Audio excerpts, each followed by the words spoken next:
धन्यवाद सभापति महोदय। ये पानी, जल, जब इसके संदर्भ में बात करने के लिए मुझे अवसर दिया तो मेरे ज़हन में आया कि मैं किससे बात करूं, किस आधार पर बात करूं। सभापति महोदय, हमारी पीढ़ियों का, पूर्वजों का दर्द है इस पानी के से जुड़ा हुआ।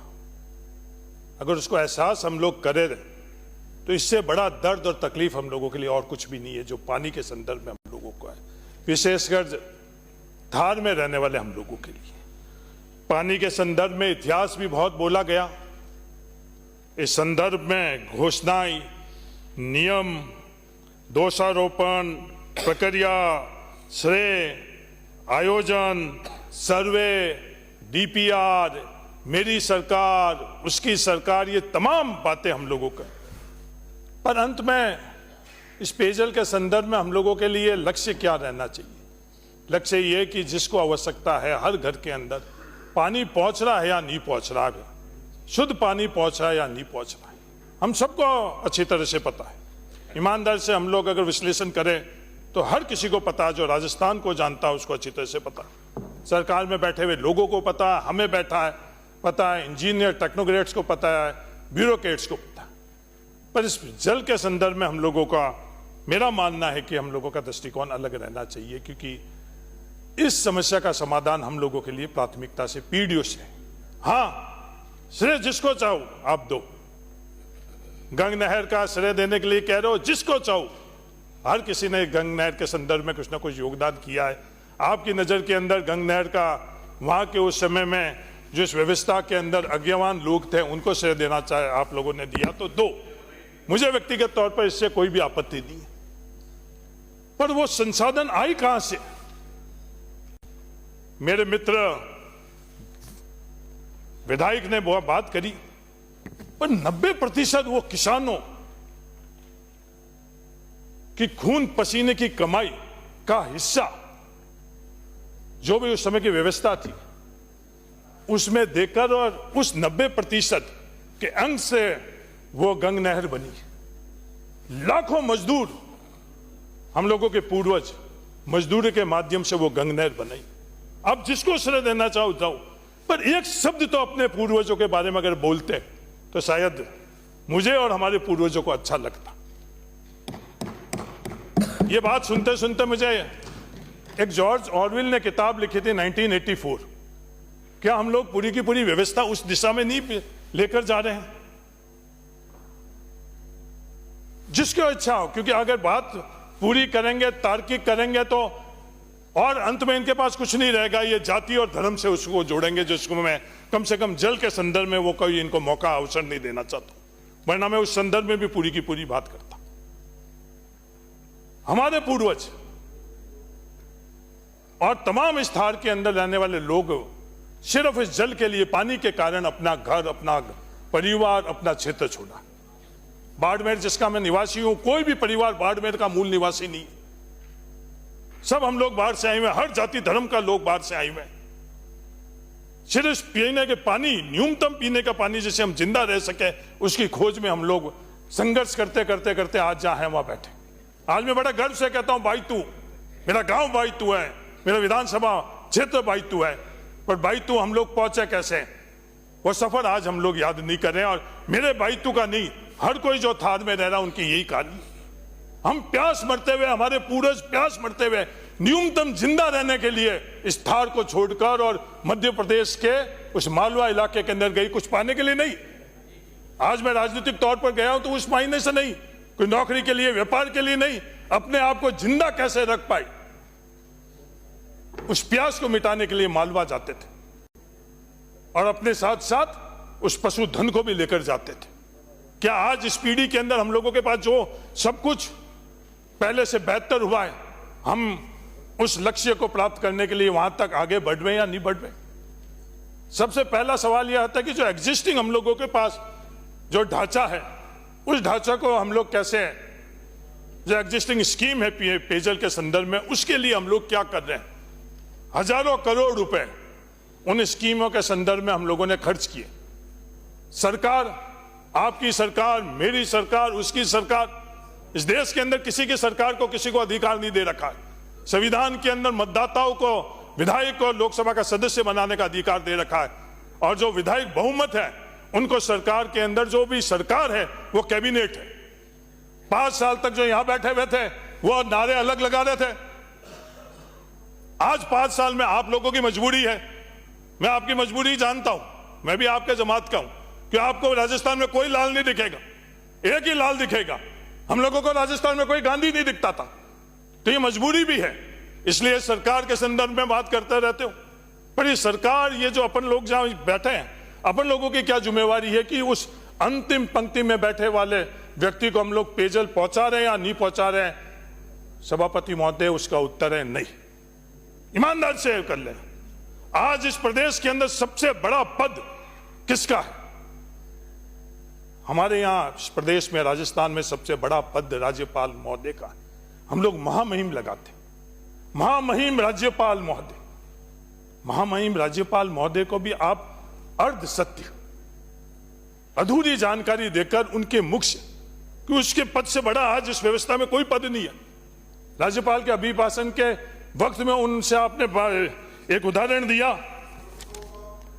आपने उदाहरण दिया कि राज्यपाल जी अपनी विजिट में गई, वो तामलोर गई, बाड़मेर जिले में। उस तामलोर के अंदर जिस व्यक्ति गोविंद सिंह पुत्र जब्बर सिंह जी के ढाणी में गई, वहां पीने के पानी का नल के माध्यम से पानी आ रहा था। सभापति महोदय, जब हम लोग ये बात कर रहे थे इस सदन के अंदर, उस पड़ोस के अंदर रहने वाला, बिल्कुल जिनके पड़ोस के अंदर ढाणियां हैं, रेशमाराम मेघवाल और हड़काराम मेघवाल, उसकी दर्द तकलीफ का एहसास हम लोग नहीं कर रहे हैं। उनके जहन के अंदर, मन में ये बात है कि बिल्कुल पड़ोस की ढाणी है उनकी, बिल्कुल पड़ोस की ढाणी। उसमें भी आज तक, अभी मैं खड़ा हूं, जब तक उनके वहां पीने का पानी नहीं है। और तो और छोड़ो, जो ग्राम पंचायत तामलोर है, उस ग्राम पंचायत तामलोर के अंदर भी, सभापति महोदय, उस तामलोर के अंदर भी देवलगढ़ और हीरपुरा के अंदर आज तक पानी नहीं हुआ, उस राजस्व गांव के अंदर भी। सिर्फ हम लोग सिर्फ बोलने के लिए, दिखाने के लिए ये सब चीजें करें, या हम लोग, हाँ सब गलत हम ही हैं, या आपको कोई भी इसके जल के संदर्भ में बरसात नहीं हो रहा उसका भी दोष आप देते हो, वो भी लेने के लिए तैयार। हर योजना के संदर्भ में जो कमी है, गलती है, वो सब हम लोग लेने के लिए तैयार है। पूरा दोष ही हम लोगों को बना दो, पर जिसको कम से कम न्यूनतम पीने का पानी, उनको तो पानी के पीने, उसका दर्द तो समझ लो। पीने का पानी छोड़ो, उसकी हंसी खिल्ली तो हम लोग नहीं उड़ाई।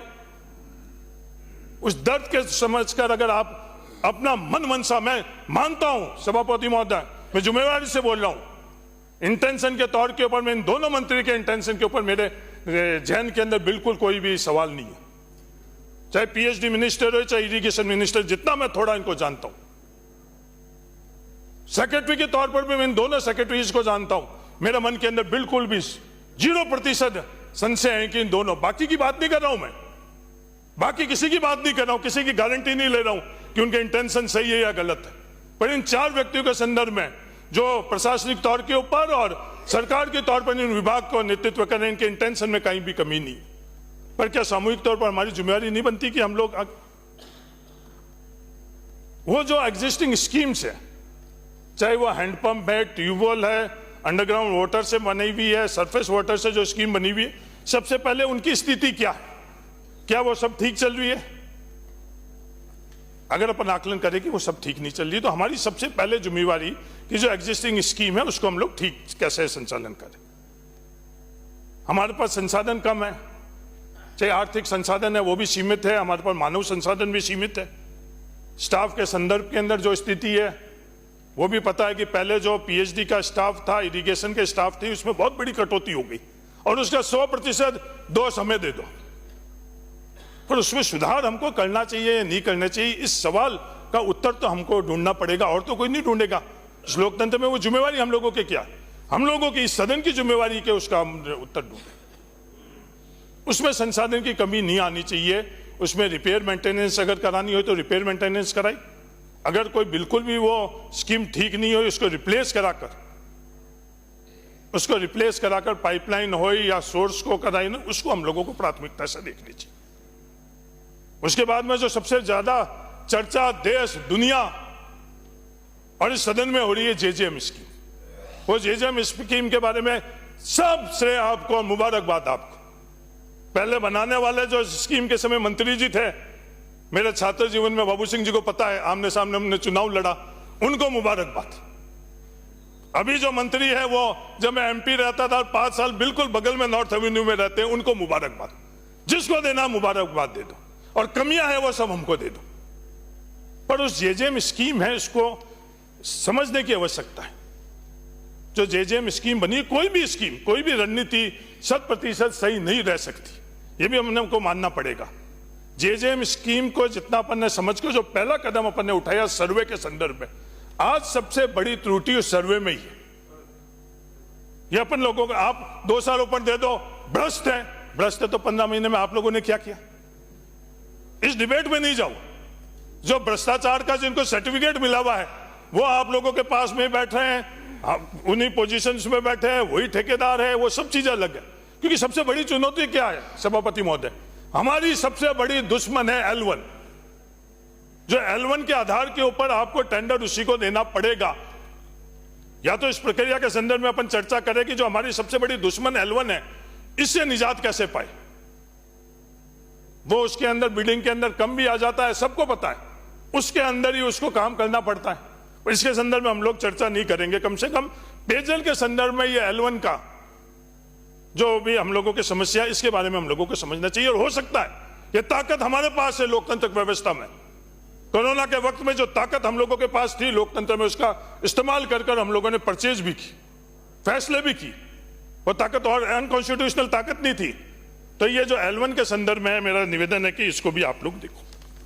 अब ये सवाल है कि जब सर्वे में कमियां रह गई तो सर्वे को हम सुधार कैसे करें? जो सर्वे और नीचे धरातल के अंदर बहुत बड़ा गैप है, उसको हम लोग मिटे कैसे? डेविएशन के संदर्भ में विभाग पहले ही फैसला ले चुका है, विभाग के आप मंत्री हो, मंत्री जी ये जो भ्रम भ्रांति फैला रहे हैं कि आप 15 महीने के मंत्री है, ये ओनरशिप लो आप। और पीडीओ में आगे भी आपको मंत्री के तौर पर ही याद रखेगा, ये ओनरशिप लो। क्योंकि ये भ्रांति फैलाई जाती है कि सब छोड़ो, पहले वाले की जिम्मेवारी नहीं लो, हर उत्तर के अंदर, हर बात में। तो जो डेविएशन का प्रावधान है, उस डेविएशन के प्रावधान से हम लोग जो सर्वे में त्रुटियां है, कमी है, उसको हम लोग दूर कैसे करें? दूसरा ये कि जो पंपिंग स्टेशन, क्योंकि पहले हम लोगों ने जो इकाई मानी थी वो राजस्व गांव को इकाई मानी। 2011 के जनगणना के आधार पर राजस्व गांव को बनाया। राजस्व गांव बहुत बड़े थे, एक ग्राम पंचायत, सभापति महोदय, एक ग्राम पंचायत भी 80 किलोमीटर की थी। तो उसके संदर्भ में भी मेरा निवेदन है कि वो डेविएशन के बाद में जो ये पंपिंग स्टेशन एडिशनल कहीं करने, दूसरी गुणवत्ता के संदर्भ में भी। गाय के संदर्भ में हम लोग बहुत बोलते हैं, जय गौ माता, पालना छोड़ दिया है, पर पूजन और नारों के अंदर तो हम लोगों ने गायों को छोड़ा नहीं। पर सभापति महोदय जो प्रावधान था 40 लीटर इस रेगिस्तानी इलाके के अंदर इंसान के लिए और 30 लीटर पशुधन के लिए, मैं 200 ऊपर नहीं है, क्योंकि सच्चाई के अंदर आएंगे तो और आपको तेरी मेरी लगेगी। किसने भी किया इस रेगिस्तानी इलाके के अंदर, वो प्रावधान हमने, केंद्र सरकार ने वो प्रावधान में तब्दीली कर अब सिर्फ 55 लीटर कर दिया। तो 55 लीटर अपन इंसानों को तो मिल रहा है, उसके अंदर जो जिस गाय को अपन पूछते हैं उसका हक और अधिकार नहीं मिल रहा। तो इसके बारे में भी मंत्री जी मेरा निवेदन है कि आप केंद्र सरकार के अंदर, विशेषकर जो रेगिस्तान इलाके में पशुधन से ज्यादा संख्या हमारे पशु में, इंसान से ज्यादा पशुधन की है, उसके संदर्भ में एक सिद्धांतिक वहां से प्रावधानों में परिवर्तन नहीं करोगे जब तक इसके बढ़ेगी नहीं। पीने के पानी के संदर्भ के अलावा जो आज की स्थिति है, जो मोहनगढ़, जो इंदिरा गांधी नहर के माध्यम से पानी आ रहा है, वहां पंपिंग स्टेशन नहीं चल रहे हैं। मैंने कई दफे बोला, वहां पंपिंग स्टेशन 10 है, ऊर्जा के कारण, बिजली के कारण वो पंपिंग स्टेशन 1 और 2 चल रहे। जो भी व्यवस्था कर रखी है सभापति महोदय, शहर के लिए अलग, गांव के लिए अलग व्यवस्था, क्या ये सही है? अगर सही है तो हम लोग सर्वसम्मति से इसकी स्वीकार्यता कर दें कि जयपुर में मैं रह रहा हूं, बाड़मेर में मैं रह रहा हूं, जोधपुर में मैं रह रहा हूं, पीने के पानी के लिए हमारे कोई भी हक और अधिकारों में कटौती नहीं। अगर मैं ढाणी में रह रहा हूं तो सभापति महोदय 3-3, 4-4 महीने से हम लोगों को पानी नहीं मिला। 3-3, 4 मैं बड़ी जिम्मेवारी से कह रहा हूं। अभी जो एमएलए महोदय कह रहे थे आईजीएनपी से, एमएलए साहब जैसलमेर एमएलए साहब, आप फैसला कर लो कि 5 साल के अंदर जो पानी का प्रबंधन की व्यवस्था थी और 2 वर्षों के अंदर थी, अगर किसानों को सही मिल रहा है, सब कुछ सही है, तो बाड़मेर जैसलमेर के किसान इनसे ज्यादा विश्वास किसी के नहीं करना, महादेव जी का भी नहीं करना। समाप्त कीजिए। अगर दो बारी के अंदर इनको आईजीएनपी नहीं होगा। धन्यवाद सभापति जी। आपने मुझे भाग संख्या 41